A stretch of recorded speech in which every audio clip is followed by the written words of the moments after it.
হবিগঞ্জের মাধবপুরের চৌমুহনী ইউনিয়ন স্বাস্থ্য ও পরিবার কল্যাণ কেন্দ্র সীমান্ত এলাকার প্রায় 40,000 মানুষের অন্যতম আস্থা এই চিকিৎসা কেন্দ্র। বিনামূল্যে মা ও শিশুদের শতভাগ চিকিৎসা দেওয়ার কথা থাকলেও জনবল সংকটে ধুঁকছে এই স্বাস্থ্যকেন্দ্র, ব্যাহত হচ্ছে চিকিৎসা সেবা। প্রায় 25,000 লোকের সমাগম এই ইউনিয়নে, কিন্তু কোনো ভালো ডাক্তার মানের কোনো ডাক্তারই নাই। এমবিবিএস ডাক্তার আছে, কিন্তু এমবিবিএস ডাক্তার আমরা আজ পর্যন্ত দেখি নাই।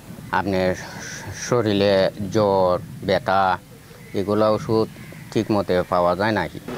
আমি তো চেক আপ করতাম চাইছিলাম, ওনারা না করছে, চেক আপ করছে না। আমরা এই তো অসুবিধা পড়ে হই, নাইলে তো থাকলে দিয়া দেয়া, না থাকলে তো নাই যাই গিয়ে।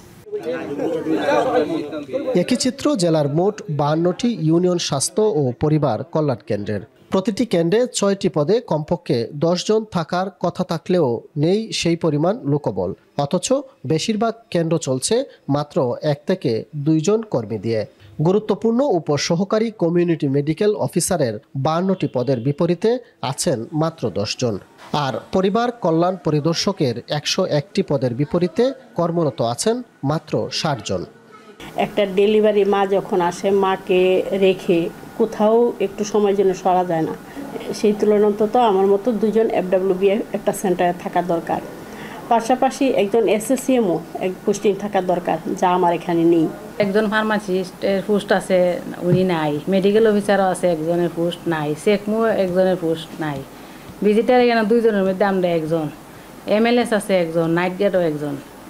এগুলো নাই আর কি, আমরা 2 জন আছি, ভিজিটার আর আয়া শুধু।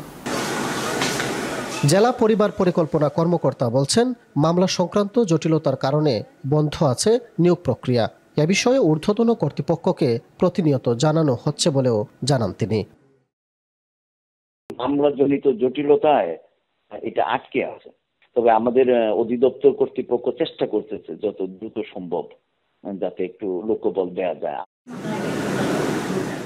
বিনামূল্যে ঔষধ সরবরাহ সহ এসব ইউনিয়ন স্বাস্থ্য ও পরিবার কল্যাণ কেন্দ্র পরিচালনায় ব্যয় হচ্ছে কোটি কোটি টাকা। তবে জনবল সংকটের কারণে ব্যর্থ হচ্ছে সেবা কার্যক্রম। এ অবস্থায় শিগগিরই জনবল নিয়োগের দাবি স্থানীয়দের। কাজল সরকার, এখন হবিগঞ্জ।